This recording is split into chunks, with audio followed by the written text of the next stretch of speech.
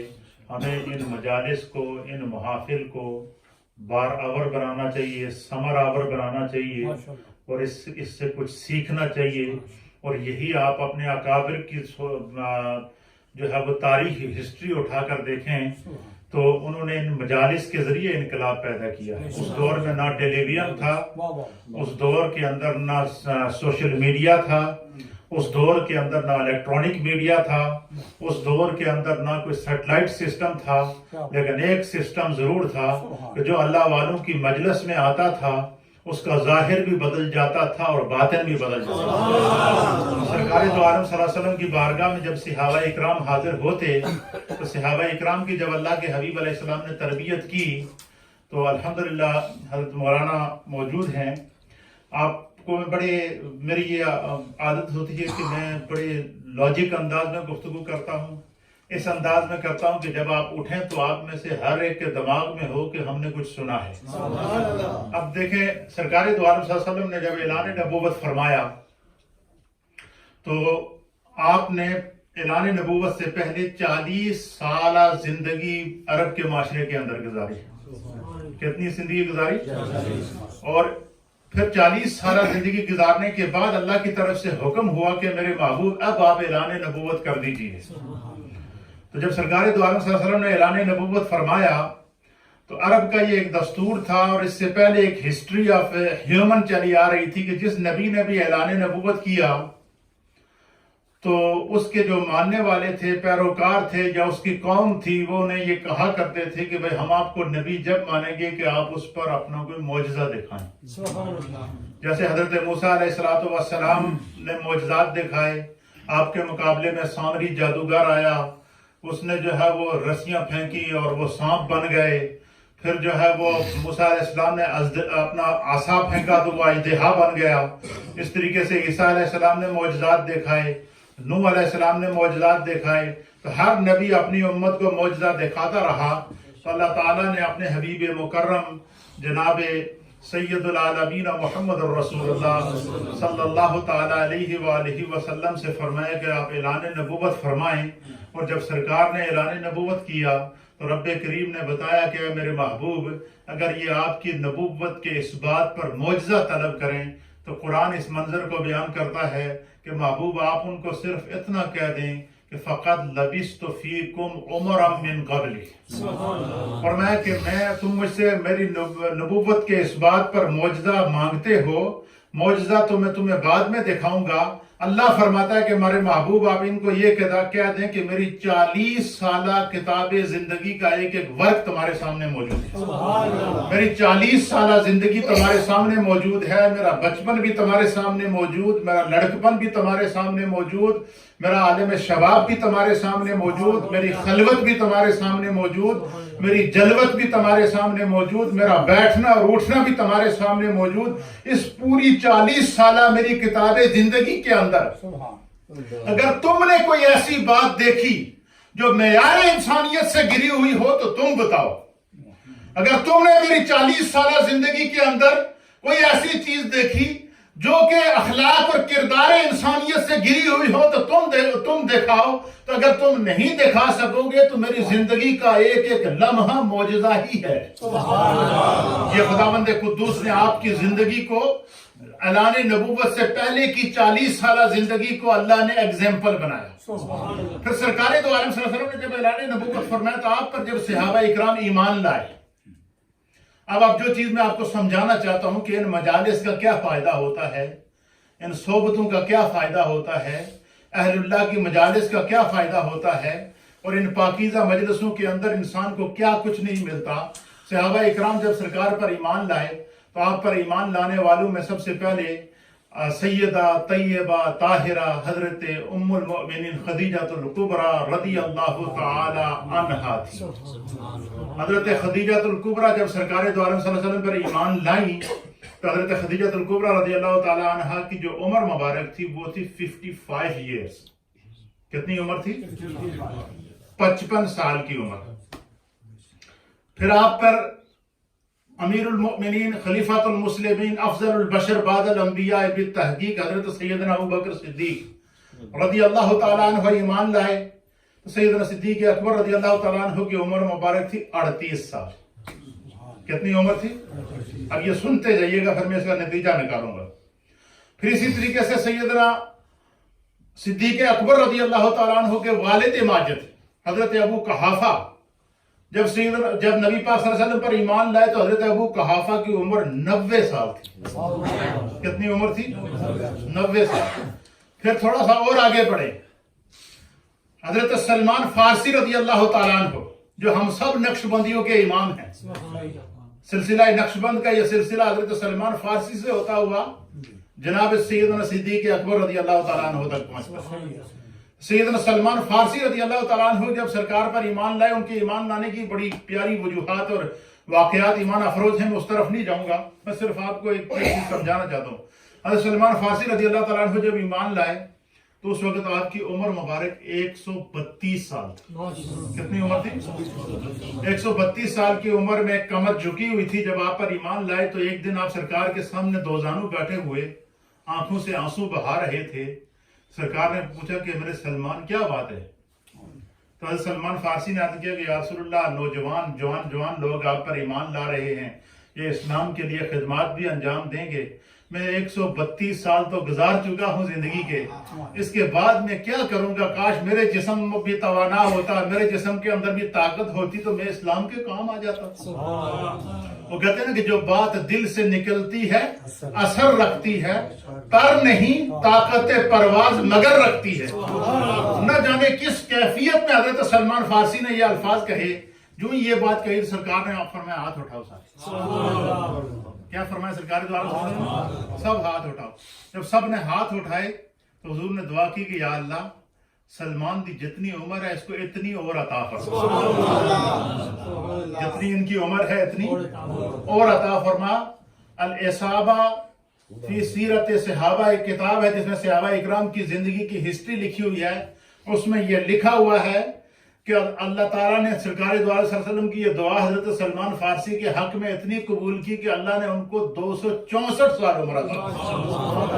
اچھا, یہ 132 سال کی عمر میں سلمان فارسی رضی اللہ تعالیٰ عنہ ایمان لا رہے ہیں. 90 سال کی عمر میں حضرت ابو قحافہ ایمان لا رہے ہیں.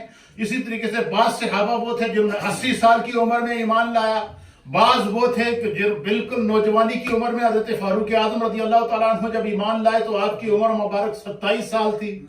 اسی طریقے سے بعض جو تھے کہ وہ بالکل بچپن کی عمر میں ایمان لائے. اب جو جس عمر میں ایمان لایا ہے اس نے اپنی زندگی کو تبدیل کیا ہے. جو چیز میں آپ کو سمجھانا چاہتا ہوں وہ یہ کہ اس نے ہر ایک نے 90 سال کی عمر میں اگر ابو قحافہ ایمان لائے تو اپنی 90 سال کی عادات کو بھول گئے, 90 سال کی اطوار کو بھول گئے. اب نئے سرے سے زندگی شروع کی, نئے سرے سے زندگی کا آغاز ہوا ہے. یہی وجہ ہے کہ سرکار دو عالم صلی اللہ تعالیٰ علیہ وسلم کے ایک صحابی تھے, جب وہ آپ پر ایمان لائے تو اس کے بعد سرکار دو عالم صلی اللہ علیہ وسلم کی بارگاہ میں پہنچے, ایمان لائے تو آپ اپنے دوستوں میں بیٹھے ہوئے تھے تو کسی نے ان سے پوچھا کہ بھئی آپ کی عمر کتنی ہے؟ تو انہوں نے کہا جی 7 دن. کیا کہا؟ 7 دن میری عمر ہے, 1 ہفتہ میری عمر ہے. انہوں نے کہا یہ کیا کہ تھوڑی داڑھی سفید ہے, انہوں نے کہا جی عمر وہی ہے جڑے ایمان لانے تے بعد سرکار کی سماعیت بھی گزرے. اب صحابہ اکرام نے اپنی زندگی میں چینج لایا, تبدیلی لائی, اور اسی وجہ سے اللہ کے حبیب علیہ الصلوۃ والسلام نے فرمایا کہ اپنے آپ کو اپنی اولاد کے لیے ایگزامپل بناؤ. اب مثلا جو بچہ ہوتا ہے, بچہ اپنے گھر کے ماحول کو سب سے پہلے پکڑتا ہے, اور یہی اس کی میں چند مثالیں آپ کے سامنے پیش کروں گا, آپ سنیں گے انشاءاللہ آپ کا ایمان تازہ ہوگا. تو انشاءاللہ میں اپنی گفتگو کو اختتام کی طرف لے جاؤں گا. سرکار دو عالم صلی اللہ علیہ وسلم کی حدیث ہے, حضور علیہ السلام نے فرمایا کہ کل مولود یولد الا علی الفطرہ. یہ مشکوٰۃ شریف کی حدیث ہے. حضور نے فرمایا کہ ہر پیدا ہونے والا بچہ جو اس دنیا کے اندر آتا ہے, جس کی دنیا میں پیدائش ہوتی ہے, اللہ تعالیٰ اس کی جو بیسک پیدائش ہے, بیسک جو برتھ ہے, سرکار نے فرمایا کہ وہ فطرت اسلام پر ہوتی ہے. کس پر ہوتی ہے؟ اور فرمایا کہ چاہے وہ کسی کافر کے گھر میں پیدا ہو بچہ, چاہے وہ کسی یہودی کے گھر میں پیدا ہو, چاہے وہ کسی نصرانی کے گھر میں پیدا ہو, چاہے وہ کسی سکھ کے گھر میں پیدا ہو, چاہے وہ کسی ہندو کے گھر میں پیدا ہو, جو اس کی بیسک پیدائش ہے وہ باحیثیت مسلمان ہے. کیا ہے؟ اس کی مثال آپ کو دیتا ہوں کہ مثلا ہمارے کسی مسلمان کے گھر میں ہی کوئی بچہ پیدا ہو, آپ اس سے پوچھیں چھوٹی عمر میں, جب لاشعوری کی عمر میں کہ تیرا دین کیا, مذہب کیا, وہ تو نہیں بتائے گا. کیوں؟ وہ بول نہیں سکتا, وہ سوچ نہیں سکتا, وہ سمجھ نہیں سکتا, وہ آپ کی بات کا جواب نہیں دے سکتا. کیوں؟ کہ اس کی لاشعوری کی عمر ہے. فرمایا کہ جو لاشعوری کی بچے کی عمر ہو, چاہے وہ کسی کافر کے گھر میں ہی پیدا ہو, اسے اللہ باحیثیت مسلمان پیدا کرتا ہے. پھر کیا کرتا ہے؟ پھر حضور علیہ الصلوۃ والسلام نے فرمایا کہ جب اس بچے کے اندر شعور پیدا ہوتا ہے, جب اس بچے کے اندر سوچنے اور سمجھنے کی صلاحیت پیدا ہوتی ہے, جب اس بچے کے اندر جو وہ اتنی صلاحیت پیدا ہوتی ہے کہ وہ دوسرے کو دیکھ کر اس کے بات کا جواب دے سکے, حضور علیہ السلام نے فرمایا کہ سب سے پہلے بچہ اپنے گھر کے ماحول کو پکڑتا ہے. کیا کرتا ہے؟ سب بچے کا جو اخلاق بنے گا وہ اپنے گھر سے بنے گا, بچے کو جو صحبت ملے گی وہ اپنے گھر سے ملے گی, بچے کو جو ہے وہ جو بھی بچے کی عادات اور اطوار آپ دیکھیں گے, اس کے اخلاق کو دیکھیں گے, کردار کو دیکھیں گے, سوسائٹی کو دیکھیں گے, حضور نے فرمایا اس کی بنیاد اس کے گھر سے ہوگی. کیوں؟ سرکار نے فرمایا وَوَالِدَيْهِ يُحَوِّدَانِهِ وَيُنَصِّرَانِهِ وَيُمَجِّسَانِهِ. فرمایا کہ وہ جب پیدا ہوا تھا تو یہودی نہیں تھا, جب شعور کو پہنچا تو اپنے والدین کو دیکھ کر اس نے یہودیت اختیار کی تھی. جب پیدا ہوا تھا تو یہودی نہیں تھا, جب پیدا ہوا تھا تو نصرانی نہیں تھا. اپنے والدین کو دیکھ کر, گھر کے ماحول کو دیکھ کر, اپنی صحبت کو دیکھ کر اس نے نصرانیت کو اختیار کیا ہے. اس لیے سرکار دو عالم صلی اللہ علیہ وسلم نے فرمایا کہ اپنے گھر میں اپنے بچوں کو وہ ماحول دو کہ بچہ جب شعور کو پہنچے تو اس کے ذہن میں سب سے پہلی یہ بات آئی کہ میں مسلمان ہوں, میں مومن ہوں, میرا یہ دین ہے اور میرے دین کے یہ تقاضے ہیں. یہ ہے حضور علیہ الصلوۃ والسلام کی حدیث کا مفہوم. اب میں آپ کے سامنے سرکار دو عالم صلی اللہ علیہ وسلم کا عمل رکھوں گا کہ حضور نے اس حدیث کے مطابق سرکار نے خود عمل کر کے دکھایا. وہ عمل کیسے کر کے دکھایا؟ حدیث پاک کے اندر آتا ہے کہ سرکار دو عالم صلی اللہ علیہ وسلم کی بارگاہ میں خبر پہنچی کہ آپ کی بیٹی فاطمہ کو اللہ نے بیٹا عطا فرمایا. حضرت امام حسین رضی اللہ تعالیٰ عنہ اور حضرت امام حسن جب پیدا ہوئے تو جس وقت سرکار کو امام حسین رضی اللہ تعالیٰ عنہ کی اطلاع دی گئی یا جس وقت امام حسن رضی اللہ تعالیٰ عنہ کی اطلاع دی گئی, حدیث کے اندر آتا ہے کہ سرکار کو جب بتایا گیا کہ آپ کی بیٹی فاطمہ کو اللہ نے بیٹا عطا فرمایا تو سرکار دو عالم صلی اللہ علیہ وسلم بیٹھے ہوئے تھے, خوشی سے کھڑے ہو گئے, خوشی سے کھڑے ہو گئے. حدیث کے اندر آتا سرکار نے اپنی جو چادر مبارک تھی وہ زمین پر بچھائی تھی, سرکار نے وہ چادر اٹھائی, کندھے پر رکھی اور تیز تیز قدموں کے ساتھ خوشی سے مچلتے ہوئے سیدہ کائنات کے گھر کی طرف جا رہے ہیں. پتہ چلا کسی کی ولادت پر خوشی منانا یہ سنت مصطفیٰ ہے.